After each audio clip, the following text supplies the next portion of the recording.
너희는 성령을 따라 행하라. 그리하면 육체의 욕심을 이루지 아니하리라. 아멘. 성령으로 산다는 것이 무엇입니까? 라는 제목으로 하나님 말씀 선포하겠습니다. 내가 이르노니 너희는 성령을 따라 행하라. 저와 여러분들이 진짜 성령을 따라 행하지 아니하면 그 사람은 아직까지 물과 성령으로 거듭난 사람이 아닙니다. 예배당 안에 이런 말들이 많이 있습니다. 첫 번째는 성령 충만 받으세요. 그래요. 성령 충만 받는 것이 너무너무 중요합니다. 그러나 이 성령 충만은 결과론적인 말입니다. 또 성령의 기름 부음을 받으세요. 이렇게 말을 합니다. 또 예배당 안에 성령 세례를 받으세요. 이런 말을 많이 합니다. 이 모든 것은 결과를 얘기하고 있어요. 그러니까 여전히 성령으로 살지 아니한 사람이 성령 충만을 받았다면 어폐가 있겠죠. 사도행전 7장 55절 보겠습니다. 우리 큰 목소리로 읽겠습니다. 스데반이 성령 충만하여 하늘을 우러러 주목하여 하나님의 영광과 및 예수께서 하나님 우편에 서신 것을 보고. 스데반이 성령 충만했어요. 그리고 나서 순교할 수가 있었습니다. 저와 여러분들도 성령 충만해야 되는데 이 육신의 생명을 가지고는 성령 충만할 수가 없습니다. 저 성령 충만을 구약적인 표현을 하자면 구약에 솔로몬이 하나님의 성전을 건축을 했습니다. 낙성식을 해서요. 성전 안에 여호와의 영광이 충만했습니다. 여호와의 영광이 충만했다고 하는 것은 여호와 하나님께서 성전 안에 임재했다는 뜻입니다. 하나님께서 솔로몬에게 말씀을 했어요. 네가 이 성전 안에서 기도하면 어떤 것도 다 들어주겠다. 왜냐하면 나의 눈길과 나의 마음이 이 성전 안에 있기 때문에. 고로 여호와의 영광이 충만했다고 하는 것은 성령이 충만했다는 뜻입니다. 이것을 이제 신약 오늘날로 돌아온다면은 저와 여러분들은 물과 성령으로 거듭났어요. 물과 성령으로 거듭나면 내가 하나님의 성전이 되는 겁니다. 너희가 하나님의 성전인 것과 하나님의 성령이 너희 안에 계신 것을 알지 못하느냐. 그러니까 내가 하나님의 성전이 되었어요. 이 눈에 보이는 성전은 없어졌다고 그랬습니다. 지금도 예배당을 성전이라고 하는 사람은 이 두 번째 새 언약의 약속을 전혀 이해를 못하는 사람입니다. 성전은 없어요. 돌 하나도 돌 위에 남지 아니하고 예루살렘 성전이 멸망한 이후에는 이 땅에 성전이 존재하지 아니합니다. 그러면 성전은 어디에 존재합니까? 하늘에 존재해요. 하늘에. 그리고 하나님의 나라가 내 안에 임해 있으니까 내 안에 하나님의 나라가 임했으니까 내가 하나님의 성전이 되는 겁니다. 하나님의 성전이 되면은 누구의 영광이 충만한다 그랬어요? 구약에는 여호와의 영광, 오늘날에는 예수의 영광, 즉 성령의 영광이 충만하는 거예요. 여기서 충만이라고 하는 것은 생명이 넘쳐난다는 거예요. 우리가 컵에다가 물을 이렇게 부으면 찰랑찰랑하죠. 찰랑찰랑은 충만이 아니에요. 충만은 물을 부으면 넘쳐나는 거예요. 그런 것처럼 내 안에 하나님의 생명이 성령으로 역사하기 때문에 하나님의 생명이 찰랑찰랑이 아니고 넘쳐나는 것을 성령 충만이라고 그래요. 이렇게 성령 충만해야만이 스데반처럼 순교를 할 수가 있습니다. 이렇게 성령 충만해야만이 악의 세력을 무찌를 수가 있어요. 이렇게 성령 충만해야만이 우리가 천국 복음을 중구할 수 있고 많은 사람들에게 영향력을 미칠 수가 있습니다. 이렇게 성령 충만하지 아니하면 그 사람은 옛 언약 율법의 행위, 모세의 계명할 모세가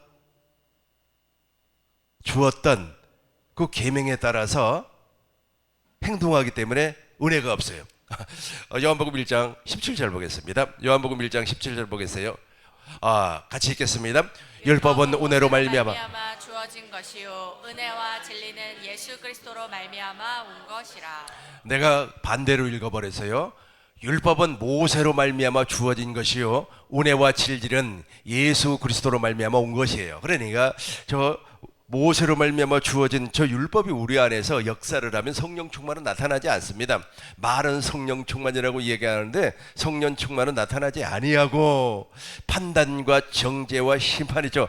판단하는 말을 하고 정죄하는 말을 한단 말이에요. 그러나 우리가 성령 충만을 해버리면 은혜와 진리가 우리 안에서 충만하게 나타날 줄로 믿습니다. 완전히 반대적인 말이에요. 그러니까 사람들이 저것을 모르기 때문에 조금 있으면 설명을 하겠습니다만은 하나님의 뜻을 몰라버리기 때문에 엉뚱한 것을 성령 충만이라고 하는 거예요. 막 사람을 막 웃겼어요. 막 요즘은 예배당에서 사람 웃기는 것이 마치 트렌드인 것 같아요. 옛날에도 그랬고 지금도 그런 것 같습니다. 막 사람을 웃겼어요. 또 어떤 사람은 막 찬양을 잘 부르기 때문에 막 찬양을 불렀어요. 어떤 사람은 악기 연주를 잘하기 때문에 그 악기 연주를 통해서 은혜를 받았단 말이에요. 마음의 감동을 받았어요. 너무 기분이 좋아요. 그걸 성령 충만이라고 하지 아니에요. 그것을 성령 충만이라고 하지 아니하고 그것은 하나님께서 인간에게 준 감정이 있어요.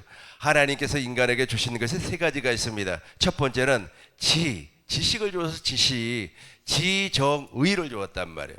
그 정이 바로 감정 아닙니까? 그 감정이 있어요. 감정이 있기 때문에 그런 것을 들으면은 기분이 좋고 또 안 좋은 것을 보면은 기분이 나쁘고 그래요. 그러나 짐승에게는 감정이 없어요. 짐승 감정이 있습니까?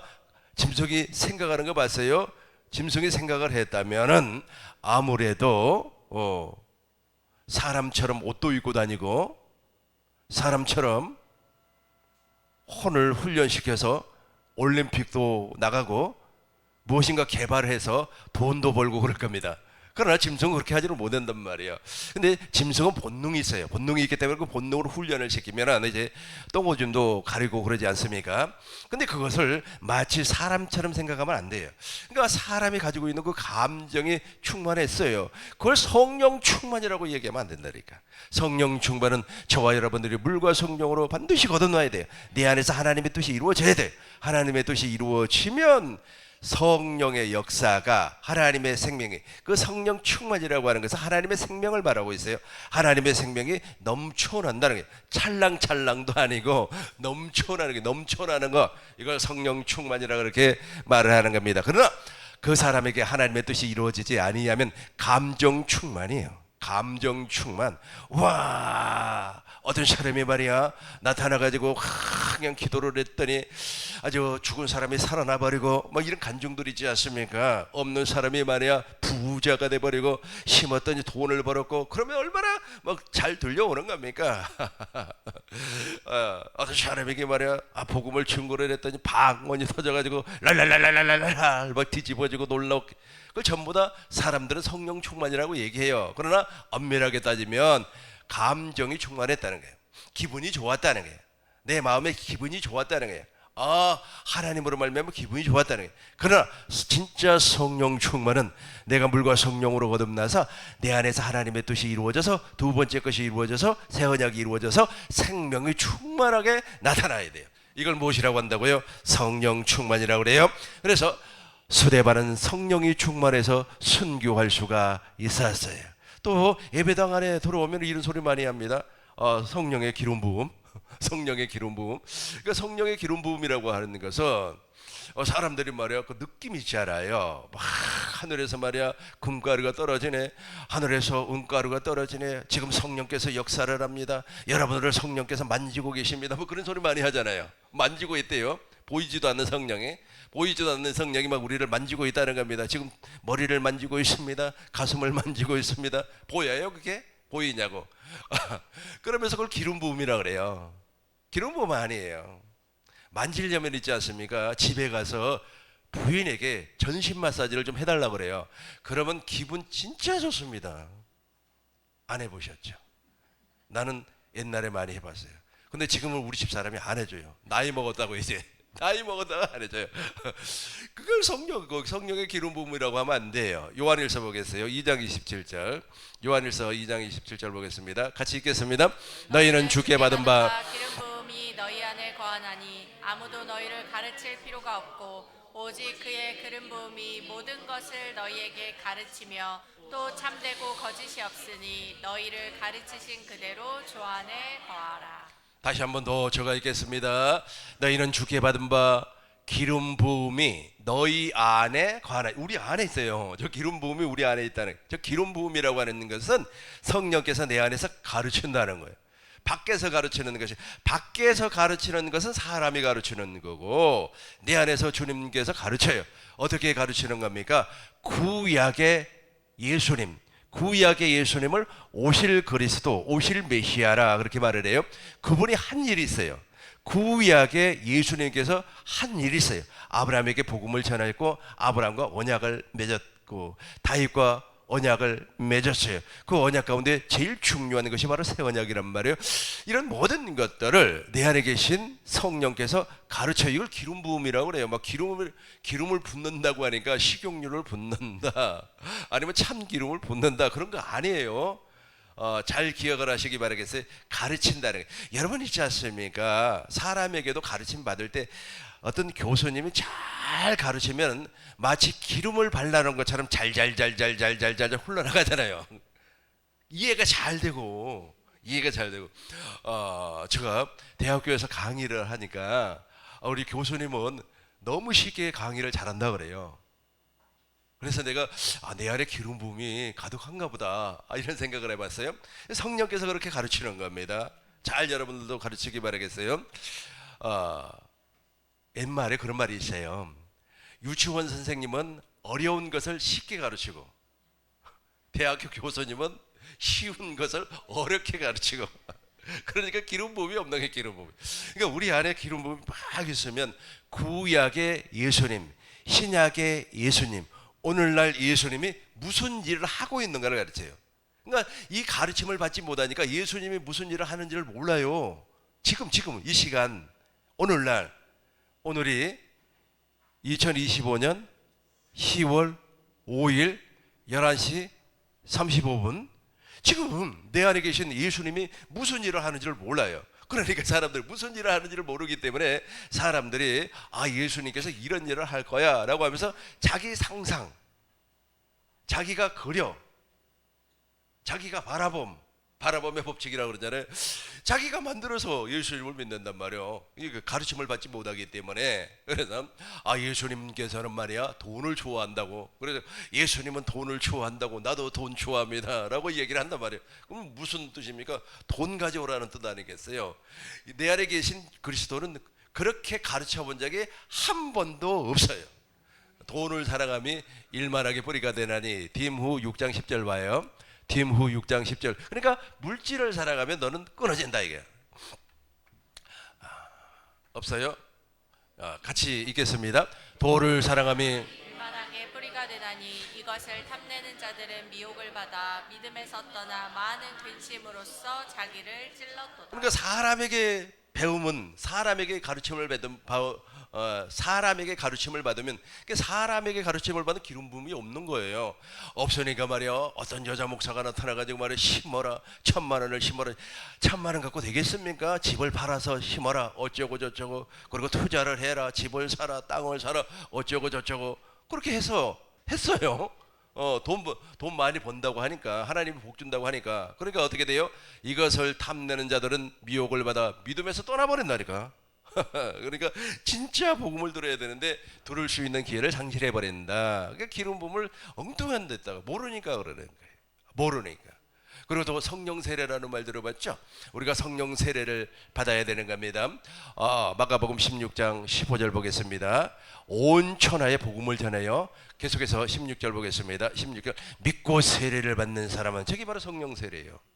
여러분 믿고 복음을 믿고 성령 세례를 받아야 되는 겁니다. 물론 저 세례는 요한의 물 세례, 제자를 삼는 세례도 포괄하고 있지만 중요한 것은 뭐냐면 성령 세례예요.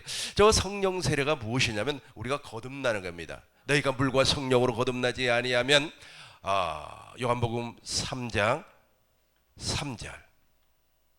요한복음 3장 3절 같이 읽겠습니다. 예수께서 대답하여 이르시되 진실로 내게 이르노니 사람이 거듭나지 아니하면 하나님의 나라를 볼 수 없느니라. 계속해서 5절입니다. 5절이에요. 같이 읽겠습니다. 예수께서 대답하시되 진실로 진실로 내게 이르노니 사람이 물과 성령으로 나지 아니하면 하나님의 나라에 들어갈 수 없느니라. 물과 성령으로 거듭나지 아니하면 안 된다니까. 그러니까 잘못 알고 막 그냥 성령 세례 받으세요. 성령 세례 받으세요. 그래가지고 누구 한번 일어나 보세요. 그래가지고 파우 하니까 뒤로 발라당 넘어지니까 성령 세례 받았다고 막 이런 소리 하는 거예요. 이거 성령 세례가 아니고 거듭나니까 내 옛사람을 십자가에 못 박아 무덤에 장사 지내버리고 새 사람으로 거듭나는 거예요. 이 거듭나지 않는 사람들이 너무 많아요. 우리 주위에 많아요. 뭐 예배당 밖에 있는 사람들은 이야기할 필요 없고요. 예배당 안에 거듭나지 아니한 사람이 너무 많아요. 거듭나지 아니한 사람이 너무 많다 보니까 이제 감추는 거예요. 그러니까 겉모양만 이제 예수 믿는 사람으로 감추어요. 겉모양만 예수 믿는 사람으로 감춰요. 속사람은 변화가 되지 아니했는데 속사람은 여전히 마귀의 종인데 이것을 드러내면 창피하잖아요. 그러니까 권사님들은 말이야 예배당에서 참 거룩한 척 다 하고 집에 가서는 말이야 또 며느리를 쥐잡듯이 잡고 그랬다. 또 남자들 같은 경우는 말이야 아주 그냥 거룩한 척 다 하는 거야. 내가 말이야 교회 집사요 가면서 아유 나는 술을 못 먹습니다. 물론 술 안 먹는 게 좋죠. 건강에도 좋은 거 아닙니까? 그러면서 이제 겉모양만 이게 쫙 겉모양만 보여주는 겉모양만. 근데 속은 그대로예요. 속은 그대로라니까. 속 사람이 구원을 받는 겁니다. 고후 4장 16절 봐요. 고후 같이 읽겠습니다. 그러므로 우리가 낙심하지 아니하노니 우리의 겉사람은 낡아지나 우리의 속사람은 날로 새로워지나. 저 속사람이 변화되지 않으면 큰일 나버리는 겁니다. 영혼이 구원받지를 못해요.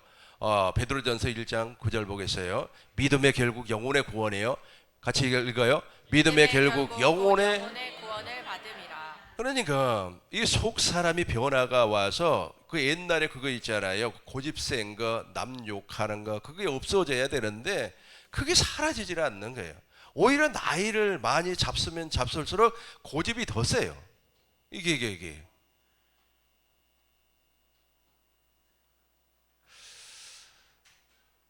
거기 종사하는 사람들에게는 미안한 얘기라서 이해하고 들으시기 바라겠어요. 요양병원이잖아요.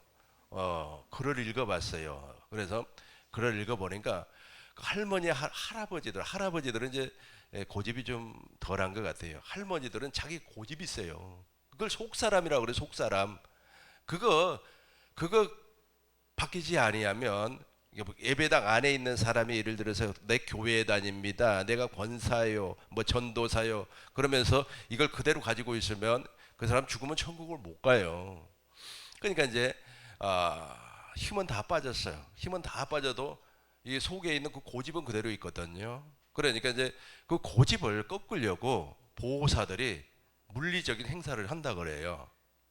맞죠? 그런 것 같아요. 이 속 사람이 변화가 안 온다니까. 그래서 무엇이라고요?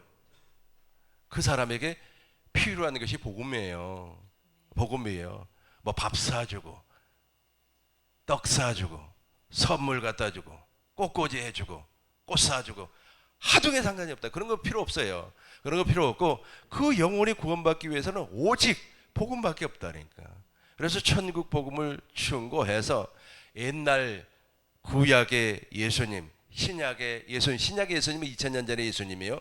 오늘날 예수님이 무슨 일을 하는가를 가르쳐 줘야 될 거 아니에요. 그걸 사람에게 배우는 거예요. 사람에게 이렇게 배우면 성령께서 역사를 해서 이제 기름 부음이 안에서 나타나요. 그러면서 안에서 되새김이 되는 거예요. 되새김.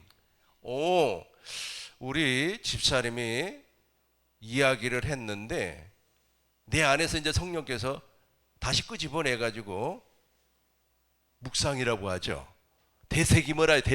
되새김을 하면 어떻게 되는지 아세요? 무릎이죠. 물팍을 무릎을 이렇게 탁 치면서 맞아 하면서 아멘이 되는 겁니다. 그러고 나서 십자가에 달신 주님을 보게 돼요. 그 십자가에 달신 주님을 보기 이전에는 엄청난 고난이 나에게 밀려옵니다. 그때 있지 않습니까? 내가 훌륭해, 내가 잘났어 라고 하면서 속사람 드러내버리면 그 십자가에 달신, 십자가는 보이지 몰라도 십자가에 달신 주님은 안 보여요. 그 십자가에 달신 주님을 봄으로 말미암아 아버지의 마음이, 아버지의 사랑이, 아버지의 생명이 우리 안에 물밀듯이 들어오는 겁니다. 이렇게 들어오면은 그게 박살이 나요. 그건 뭐 대단한 거라고. 어떤 분은 나한테 그러더라고요. 목사님 내 성질 알죠? 내가 네 성질 알아서 뭐 할 거냐? 그것 때문에 망하는 건데, 그것 때문에 망하는 거라니까요. 그러면 이제 무엇이 되는 겁니까? 성령 세례 받고 나면 무엇이 돼요? 용서가 되는 거예요. 용서가 돼. 저 죽일 인간이 용서가 된단 말이에요. 내 평생 저 인간 내가 두 번 다시 보기 싫은데도 보게 되면 무엇이 된다고요? 긍휼이 나와요. 참 불쌍하구나. 여러분이 나를 보니까 무슨 생각이 들어요? 불쌍하죠. 불쌍합니까? 안 불쌍합니까? 아이고, 목사님 안 불쌍해요? 그러면 안 돼요. 불쌍히 뭐 해야 돼? 불쌍히. 이게 바로 성령 세례예요. 아시겠죠? 이제 오늘 본문의 말씀입니다. 다 들어가겠어요? 갈라디아서 1장 4절 보겠어요. 갈라디아서 1장 4절 이제 제가 읽겠습니다. 그리스도께서 하나님 곧 우리 아버지의 뜻대로, 그러니까 사도 바울이 갈라디아서 교인들에게 갈라디아서 이 편지를 기록한 목적이 있어요. 그것이 무엇이냐면 하나님의 뜻이 무엇인지를 알게 하기 위하여. 하나님의 뜻이 무엇인지 알죠? 사람들은 하나님의 뜻이 무엇인가를 몰라요. 히브리서 9장 10절 보겠습니다. 우리 큰 목소리로 읽겠습니다. 히브리서 9장 10절 반대로 10장 9절 반대로 10장 9절 같이 읽겠습니다. 이후에 말씀하기를 보옵소서. 내가 하나님의 뜻을 행하러 왔나이다 하셨으니 그 첫째 것을 폐하심은 둘째 것을 세우려 하심이라. 그 후에 말씀하시길 보옵소서. 내가 하나님의 뜻을 행하러 왔나이다 하셨으니 그 첫째 것을 폐하심은 둘째 것. 그러니까 사도 바울이 갈라디아 교인들에게 저 둘째 것을 전파를 했습니다. 그런데 이단이 들어왔어요. 못된 녀석이 들어왔어요. 그 못된 녀석이 몇 명이 들어왔는지는 잘 모르겠습니다만 그 못된 녀석이 들어와 가지고 첫 번째 것을 전해버렸어요. 이 첫 번째 것을 전했다고 하는 것은 오늘날 말로 표현하겠어요. 어떤 못된 녀석이 와가지고 자기가 옛날에 신앙생활했던 거, 옛날 신앙생활했던 것은 전부 다 율법 아래 신앙생활했던 겁니다. 근데 그것이 무엇이 좋다고 말이야? 그걸 얘기하는 거야. 권사님 말이야. 저기 누가 말이야. 아주 그냥 안수를 하면 말이야. 눈을 떠버린데 거기 한번 가봐. 어쩌고 저쩌고. 뭐 이렇게 해가지고 교회를 혼탁하게 만들어 버렸어요. 그러니까 복음을 상실하게끔 만들어 버렸어요. 그러다 보니까 바울이 이제 다시금 또 편지를 써서 무엇이라고 얘기를 하냐면 왜 하나님의 뜻을 저버렸냐? 왜 하나님의 뜻을 저버렸냐? 왜 첫 것을 폐하고 둘째 것을 세우는데 둘째 것을 내가 너에게 전파를 했는데 왜 그걸 버렸니? 라고 하면서 너에게는 지금 성령의 역사를 하지 않는다는 겁니다. 그래서 저와 여러분들이 또 갈라디아 교인들이 성령을 받고 성령으로 살려면 이제 복음을 믿어야 돼요. 제발 옛날 거 좀 버리시기 바라겠어요. 옛날 게 뭐가 그렇게 좋다고. 내가 말이야 어디에서 뭐 장로교에서 뭐 어디에 순복음에서 신앙생활할 때 어쩌고 저쩌고 뭐 그 목사가 어쩌고 저쩌고. 우리 친구와 같은 친하지는 않지만 친구와 같은 목사님이 옛날에 어느 교단에서 이렇게 목회를 하다가 또 이제 어느 교단으로 이렇게 이적을 했어요. 이적을 했으면 그 교단에서 얘기하는 것을 좀 따라주면 좋을 거 아니에요. 근데 옛날에 거기에서 그렇게 했다고 그걸 그대로 그대로 옷만 있잖아. 옷 있죠. 옷만 바꿔 입었어. 속은 그대로. 속에 떼낀 거 그대로 있어요. 그러니까 우리가 하나님의 뜻은 첫 것을 폐했으니까 그걸 버리고 둘째 것. 갈라디아서 3장 2절 보겠습니다. 이걸 이제 둘째 것을 믿어야 돼요. 같이 읽겠습니다. 내가 너희에게 다만 이것을 알려하노니 너희가 성령을 받은 것이 율법의 행위로냐 혹은 듣고 믿음으로냐. 듣고 믿어야 된단 말이에요. 확실하게 둘째 것을 듣고 믿어야 돼요. 5절 보겠습니다. 5절입니다. 그래야만이 성령님이에요. 같이 읽겠습니다. 너희에게 성령을 주시고 너희 가운데 능력을 행하시는 이에 이 율법의 행위에서냐 듣고 믿음에서냐. 그렇죠. 우리가 성령을 받는 것은 복음을 듣고 믿어야 되는 거예요. 그러면 어떤 복음입니까? 8절 보니까 아브라함에게 하나님께서 복음을 전파를 해서 아브라함에게 전파한 첫 복음을 믿어야 돼요. 자, 그러면 아브라함에게 전파했던 복음이 무엇인지 오늘 본문의 말씀이에요. 4장 21절부터 보겠습니다. 잘 보세요. 아브라함에게는 두 아들이 있었어요. 내게 말하라. 율법 아래 있고자 하는 자들아 율법을 듣지 못했느냐? 그러니까 잘 봐요. 잘 봐요. 너무너무 쉬워요. 이 복음이 너무 쉬운데 사람들이 저 복음을 지금도 이해를 못해요. 너무 답답한 일입니다. 저걸 이해를 못해요. 그러면서 사람들이 막 선동하고 대한민국이 조금 있으면 망합니다. 어쩌고 저쩌고 그러면 거기 홀라당 넘어가 버려요. 복음을 모르니까 그래. 복음이 여러분 안에 싹을 틔우고 자라났어요. 잎사귀, 열매, 곡식이 되어서, 곡식이 바로 그리스도의 형상입니다. 그리스도의 형상으로 태어나 버리면 어떤 소리를 듣는다고 할지라도 이 복음으로 걸러져요. 복음으로 이렇게 그 시험지 이름이 뭐죠? 이렇게 딱 하면 색깔이 변하는, 니트머스인가? 니트머스? 그게 복음이라고. 그러니까 내 안에 복음이 완성이 돼 버리면 그 시험지로 이렇게 다 걸러지는 것처럼 다 걸러져 버려요. 근데 아직까지 그 안에 복음이 뿌리를 내리고 열매를 맺고 곡식이 되지 못했기 때문에 이게 헷갈리는 거예요. 그래서 21절 봐요. 그러니까 율법 아래 살고자 하는 자들에게 바울이 강력하게 얘기를 하는 거예요. 자, 이제 22절 보면은 바울이 아브라함을 이제 설명을 하는 겁니다. 아브라함에게는 두 아들이 있었습니다. 그 두 아들 가운데 여종을 통하여서 탄생한 아들이 있어요. 그 아이들의 이름이 이스마엘이고, 그리고 약속을 따라서 태어난 아이가 있습니다. 이 사람을 이삭이라 그렇게 말을 해요. 두 사람 다 아브라함의 피를 받고 태어났어요. 아브라함의 생명으로 태어났다니까. 그런데 엄마만 달라. 이스마엘은 여종, 종의 몸을 통해서 태어났고, 그 다음에 이삭은 약속 있는 여자 사라의 몸을 통해서 태어났어요. 그런데 하나님께서는 그 이스마엘을 무엇이라고 얘기하냐면 율법의 행위로 봐요. 아니, 같은 자식이라니까. 씨가 같아요. 씨가 다르면 문제가 있겠지만 씨는 같고 배만 달라. 그죠? 이 배만 달라요. 그러니까 아브라함의 자식은 둘 다 똑같아요. 상속을 받을 수가 있단 말이에요. 그런데 하나님께서는 무엇이라고 얘기했느냐 하면 이스마엘은 율법의 행위라 그래요. 왜 율법의 행위라 그렇게 이야기하느냐 하면 아브라함이 저 이스마엘을 임신할 때 어떻게 임신을 했느냐 하면 사람의 말을 들었어요. 부인의 말을 들었어요.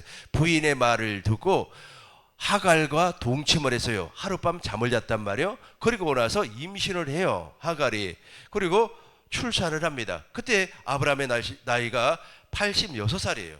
13년 동안 하나님께서 침묵을 해버려요. 이스마엘의 나이 13살이 되었을 때 하나님께서 나타나가지고 이제 너는 내 앞에서 행하여 완전하라. 즉 하나님의 약속을 믿으라 그래요. 하나님의 약속 가운데 그 약속이 무엇이냐면 마음의 할례를 받아라. 그러면 너를 통하여서 메시아가 나타날 것이다. 그 약속을 믿었단 말이에요. 그 약속을 믿음으로 말미암아 이삭이 태어나요. 더 중요한 것은 무엇이냐면 이삭의 나이가 약 한 15살이 되었을 때 이삭을 모리아산에서 번제로 드리려고 해요. 번제 아시죠? 짐승을 완전히 태워서 드리는 것을 번제라고 그래요. 그러니까 장작더미 위에다가 사람을 올려놓고 불을 질러서 태워버린단 말이에요. 태워버리는데 이 사람이 살아나겠습니까? 못 살아나죠. 그런데 아브라함은 하나님께서 그렇게 자식을 죽여버려도 살려낼 것을 믿었다니까요. 여러분 이런 믿음 있어요? 할렐루야. 우리 전도사님에게는 이런 믿음이 있으니까 오늘 이후부터 하나님의 놀라운 은혜를 체험하고 살 줄로 믿습니다. 이걸 하나님께서 살려낼 것을 믿어버렸어요. 그리고 믿음으로 말미암아 창작을 펼쳐놓고 아들을 구했다가 올려놓고 칼을 잡아가지고 이제 죽이려고 하는 거예요. 이 목 찔러버리면 죽어요. 이 목에가 급소가 있어요. 급소가. 그래서 우리 영화 보면은 뭐 전쟁 영화나 그런 거 보면은 여기를 찔러버리잖아요.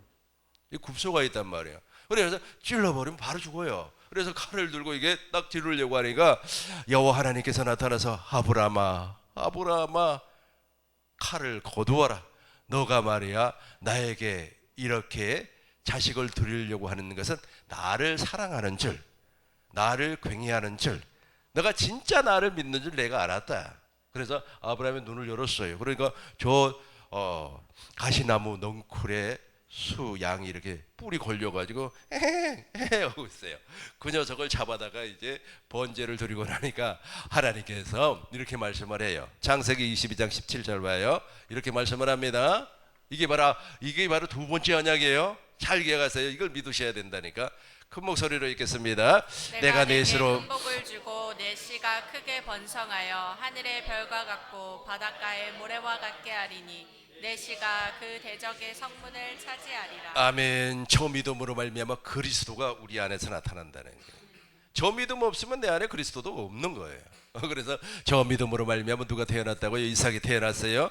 오늘날은 저 믿음으로 말미암아 내 안에서 그리스도가 나타나는 겁니다. 그래서 이 두 아들 다 상속을 받을 수 있는 두 아들이에요. 그런데 한 녀석은 쫓아내라는 거예요. 한 놈은 쫓아내라는 거예요. 그 녀석이 누굽니까? 이스마엘은 그 에베당 안에도 이스마엘과 같은 인간들이 널려 있다니까요. 누누이 말하지만 내가 이런 소리 하면 듣는 사람이 되게 기분 나빠가지고 요즘 막 그 유튜브도 안 봐버리더라고요. 안 봐도 할 수 없어요. 진짜 배기가 이제 우리 교회에 옵니다. 진짜 배기라고 아세요? 진짜 배기가 와요. 여러분 앞으로 이제 감당 못합니다. 그런 사람들 감당 못한다고 하는 것은 그 사람들이 고집 부린다는 뜻이 아니라 믿음이 출중하다는 뜻이에요. 그런 사람들이 와요. 그러니까 진짜 배기 아닌 사람들은 빨리 가버리는 게 좋아요. 근데 이제 그 사람들 있잖아요. 이스마엘과 같은 사람은 믿음이 있는 게 아니에요. 율법의 행위자예요. 그러니까 내쫓으라 그래요. 자 이제 28절부터 봐요. 28절 갈라디아서 4장 28절부터 보세요. 4장 28절 잘 봐봐요. 이게 바로 중요해요. 형제들아 너희는 이삭과 같이 약속의 자녀만이 상속권을 가지고 있어요. 29절 우리 같이 읽겠습니다. 그러나 그때 육체를 따라 난 자가 성령을 따라 난 자를 박해한 것 같이 이제도 그러하도다. 지금도 그래요. 지금도 율법의 행위자들 있잖아요. 율법의 행위자들은 자기의가 아주 강합니다. 자기의가 강해요. 그래서 내가 뭘 했네, 내가 목사님 양복해줬는데 목사님 나에게 삐칩니까? 목사님 내가 매일같이 음식 해다 날랐는데 해오지 마세요. 내가 먹어봐야 얼마를 먹겠습니까? 그러면서 삐친단 말이에요. 삐져. 그 율법의 행위자들이 그래요. 예, 그러니까 지금도 성령을 따라 태어난 사람을 박해를 해요. 시기를 하고. 자 30절과 31절 동시에 읽겠습니다. 그러나 성경에 무엇을 말하느냐? 여종과 함께 그 아들을 내어 쫓으라. 여종의 아들이 자유 있는 여자의 아들과 더불어 유업을 얻지 못하리라 하였느니라. 그렇죠. 다시 한 번 더 30절 봐요. 저 율법의 행위자들은 우리와 같이 하나님의 나라를 유업으로 받지를 못해요. 자 다시 이야기하겠습니다. 여러분 부모님에게 유산을 물려받으면 기분 좋아요? 안 좋아요? 전재비씨라고 혹시 아세요? 전재비씨라고. 그 전재비씨가 이번에 200억을 유산을 받게 됐어요. 전재비가 누구야? 전유성의 딸이에요. 예. 와, 그 재산 많더라고요. 예. 근데 내가 가서 이제 조문을 했어요. 조문을 하고 나서 아니 200억 가운데 200만 원이라도 좀 나에게 주세요. 그럼 줘요? 안 주죠. 왜냐하면 우리는 상속권이 없어요. 그 사람에게. 그러니까 이스마엘은 하나님의 나라에 상속권이 없다니까요. 얼마나 억울하겠습니까? 큰 아들인데 그 사람도 아브라함의 씨로 태어났는데. 여기서 여러분 느껴지는 게 있죠. 야 이게 복음을 믿는 것이 이렇게 중요하구나. 내가 말이야 여러분께 보세요. 이솝 우화에 있잖아요. 개미가 있고 배짱이가 있어요. 개미는 죽으라고 일을 했습니다. 일을 했어요. 근데 배짱이는 맨날 기타나 치면서 말해 노래라 부르고 그랬어요. 이제 겨울이 됐습니다. 예, 개미는 일을 많이 했기 때문에 먹을 것이 충만해요. 그래가지고 그냥 행복하게 살아요. 그런데 이제 배짱이는 이제 먹을 것이 없으니까 개미집에 와고 동냥하잖아요. 한 푼만 도와주세요. 한 푼만 도와주세요. 그러잖아요. 근데 요즘 그거 바뀌었어요. 개미는 그렇게 뻘뻘 일을 했어요. 자기 의로 살았습니다. 자기 의로 아주 열심히 해서 살았어요. 근데 배짱이는 말이야 나무 위에 올라 앉아가지고 기타 치면서 아주 그냥 가만히 기타를 세상에 3분 만에 착상이 떠올라가지고 아주 명곡이죠. 명곡을 하나 만들어 버렸어요. 명곡을 만들어 가지고 그 히트를 쳐버렸습니다. 그래서 아주 음반이 또 음원이 뭐 그냥 엄청나게 팔려가지고 세상에 1000억대의 자산가가 돼 버렸대. 내가 무슨 얘기 하려고 하는지 아시죠? 이게 복음을 믿는 사람에게 주시는 복이에요. 하나님은 우리에게 아무것도 요구하지 않는다니까요.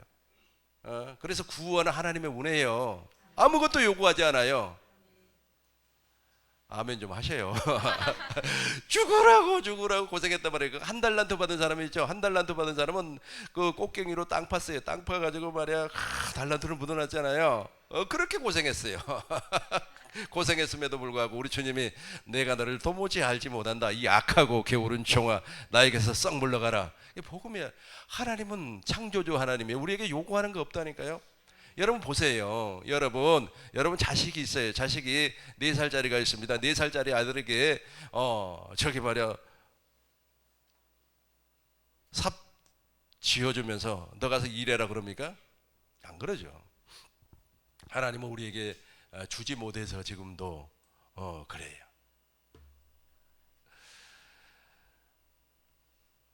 지금 YJ인지 어떤 사람인지는 잘 모르겠습니다만 그 사람 곡 하나 써가지고 1년에 300억을 벌고 있잖아요. 우리는 1년 내내 죽으라고 땅 파고 말해 고생하고 아이고 그렇게 해도 뭐 1년에 얼마 벌어요? 3천만 원 벌어요? 좀 바꿔요. 바꿔서 믿으라니까요. 우리는 저기 여종의 자식 아닙니다. 약속 있는 자의 자식입니다. 자, 31절 큰 목소리로 읽겠습니다. 같이 읽어요. 그런즉 형제들아 우리는 여종의 자녀가 아니요 자유 있는 여자의 자녀니라. 이거 아예 새겨버려야 돼. 새겨버려야 돼요. 그런즉 형제들아 우리는 그 계집종 그 여종의 자식이 아닙니다. 자유 있는 여자 우리는 복음을 믿음으로 말미암아 사는 사람들의 자식입니다. 하나님께서 놀랍게 역사해 주실 줄로 믿습니다. 그래서 이렇게 되는 거예요. 이제 우리가 아까 읽었던 이제 본문의 말씀이에요. 갈라디아서 3장 16절 보겠습니다. 이렇게 해서 성령으로 사는 거예요. 아시겠죠? 성령으로 사는 것이 바로 이렇게 사는 겁니다. 갈라디아서 5장 16절 보겠습니다. 오늘 시간을 한 5분 정도 더 진행을 하도록 하겠어요. 같이 읽겠습니다. 내가 이르노니 너희는 성령을 따라 행하라. 그리하면 육체의 욕심을 이루지 이제 성령을 따라 행하는 사람이 돼요. 22절 보겠습니다. 22절 이게 22절부터 읽어보면 이제 성령의 열매가 나오는데 예수 믿고 나서 저거 안 나오는 거예요. 예배당에 나온다고 해서 저기 나오는 게 아닙니다. 이거는 이제 이때가 돼야지 하나님의 뜻이 나에게서 이루어져야만이 저 열매가 나와요. 우리 24절까지 큰 목소리로 읽겠습니다. 오직 성령의 열매는 사랑과 희락과 화평과 오래 참음과 자비와 양성과 충성과 온유와 절제 이 같은 것을 금지할 법이 없느니라. 그리스도 예수의 사람들은 육체와 함께 그 정욕과 탐심을 십자가에 못 박았느니라. 아멘. 완료형입니다. 이제는 저와 여러분들이 배짱이 욕하지 마세요. 배짱이 욕하지 말라니까요. 가만히 연구실에서 연구하다가 아이디어 하나만 탁 나오면은 그 아이디어가 100억짜리라니까. 그 아이디어 우리 하나님께서 주실 줄로 믿습니다. 이제 사도행전 19장 1절부터 보겠습니다. 아볼로가 전도를 했어요. 전도를 했는데 이 아볼로에게 전도를 받았던 사람에게 바울이 너희가 성령을 받았느냐 질문을 해요. 그러니까 나는 성령을 알지도 못하고 또 세례는 요한의 물세례밖에 모릅니다. 그렇게 말을 해요. 그러니까 사도 바울이 그들에게 안수를 했어요. 안수를 하고 세례를 베풀었어요. 그러니까 성령이 임해요. 성령이 임해가지고 그 속에 이제 성령께서 역사를 하는 겁니다. 이 친구들이 이제 구원받을 수 있는 확률이 대단히 높죠. 5절부터 보겠습니다. 5절부터 보겠어요. 그들이 듣고 주 예수의 이름으로 세례를 받으니 계속해서 바울이 그들에게 안수하며 성령이 그들에게 임하심으로 방언도 하고 예언도 하니 이제 운사가 나타나는 거예요. 이제. 예. 근데 저 사람들이 12명이요. 12사람이 계속해서 8절 보겠어요. 바울이 회당에 들어가 석 달 동안 담대히 하나님의 나라에 관하여 강론해서요 복음을 전파를 했습니다. 이제 저 사람들도 복음을 전파를, 그러니까 우리가 율법으로 익은 사람에게도 복음을 전파를 하면 놀라운 역사가 일어나요. 이제 9절 여러분들이 읽겠습니다. 시작. 어떤 사람들은 마음이 굳어 순종하지 않고 무리 앞에서 이 돌을 비방하거늘 바울이 그들을 떠나 제자들을 따로 세우고 두란노 서원에서 날마다 강론하니라. 어떤 사람들은 마음이 굳어버렸어요. 그러니까 보세요. 성령 운사 체험 엄청 많이 한 사람들도 마음이 굳어버렸다니까. 그래가지고 이 둘째의 것을, 하나님의 뜻을 설명하면 못 알아들어요. 막 방언을 랄랄랄랄 방언하는 사람이 있죠. 뭐 찬송도 방언 찬송을 하더라고요. 그러면서 어쩌고 저쩌고 하는데 이게 마음이 굳어버렸어요. 그리고 하나님의 뜻을, 엉뚱한 것을 하나님의 뜻이라는, 넘어져도 하나님의 뜻, 자빠져도 하나님의 뜻, 어쩐 것도 하나님의 뜻은 딱 하나밖에 없어요. 첫 것을 배우고 둘째 것을 세워주는 거예요. 그 일을 위하여서 예수님께서 십자가에서 죽으신 겁니다. 자, 10절 우리 큰 목소리로 읽겠습니다. 두 해 동안 이같이 하니 아시아에 사는 자는 유대인이나 헬라인이나 다 주의 말씀을 듣더라. 두 해 2년 동안 복음을 집중적으로 증거를 했더니 이제서 하나님의 뜻이 무엇인가를 알고 믿더라는 거예요. 우리 꿈있는교육 모든 성도님들은 뭐 2년 이상 다 들었기 때문에 확실하게 하나님의 뜻을 알고 믿을 줄로 믿습니다. 이런 믿음으로 말미암아 값없이 주시는 하나님의 은혜를 영원히 누리고 살길 주의 이름으로 축원합니다. 주의 이름으로 축원합니다.